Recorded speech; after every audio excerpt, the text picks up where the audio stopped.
ఓం శ్రీ సాయిరామ్. శ్రీమద్ భగవద్గీత 9వ అధ్యాయంలోని 21వ శ్లోకం గురించి ఈరోజు తెలుసుకోబోతున్నాం. సాయిరామ్. భగవానుడు గత శ్లోకములో సకామ కర్మ రూపములకు యజ్ఞ యాగాదులు ఆచరించుట వలన స్వర్గలోక ప్రాప్తి కలుగునని చెప్పారు.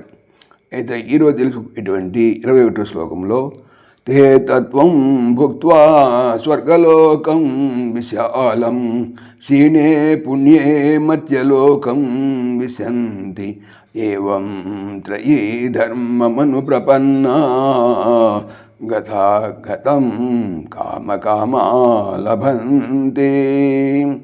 తే వారు తం ఆ విశాలమైనటువంటి స్వర్గలోకమును భుక్త్వా అనుభవించి పుణ్యే పుణ్యము క్షీణే అంతరింపగా మధ్యలోకం మనుష్యలోకమును పిశంతి ప్రవేశించుతున్నారు.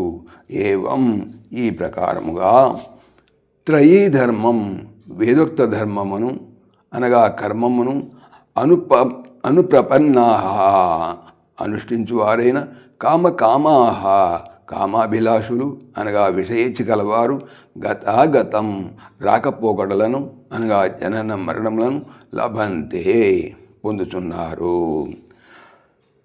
స్వర్గాభిలాషులు విశాలమగు స్వర్గలోకం అనుభవించి పుణ్యము క్షయింప తిరిగి మనుష్యలోకమును జన్మించున్నారు. ఈ ప్రకారముగా అనగా సకామముగా వేదోక్త కర్మమును అనుష్ఠించునట్టి ఆ భోగాభిలాషులు రాకపోకడలను పొందుతున్నారు అనగా జనన మరణములను పొందుతున్నారు. అట్లా సకామంగా వేదోక్తమైనటువంటి యజ్ఞయాగాదులను ఆచరించేవారు స్వర్గలోకమును పొంది అటు దేవభోగములు అనుభవించి పుణ్యము శయించిన మీదట మరలా భూలోకమున పుట్టుతున్నారు. ఈ ప్రకారముగా సకామకర్మను శరణు పొందువారు భోగాభిలాషులు మరలా పుట్టుచూ చచ్చుచూ ఉందులని వచింపబడినది.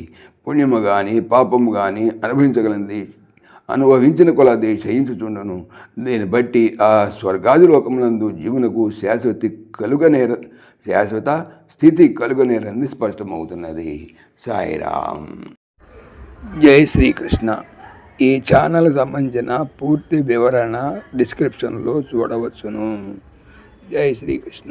ఓం దేవకీ నందనాయ విద్మహే వాసుదేవాయ ధీమహి తన్న కృష్ణ ప్రచోదయాత్. ఓం సర్వం శ్రీకృష్ణార్పణమస్తు. జై శ్రీకృష్ణ. జై జై శ్రీకృష్ణ.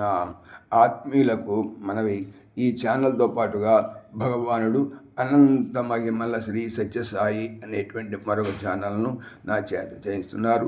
దీనికి సంబంధించిన లింక్ డిస్క్రిప్షన్లో చూడవచ్చు. సాయిరామ్.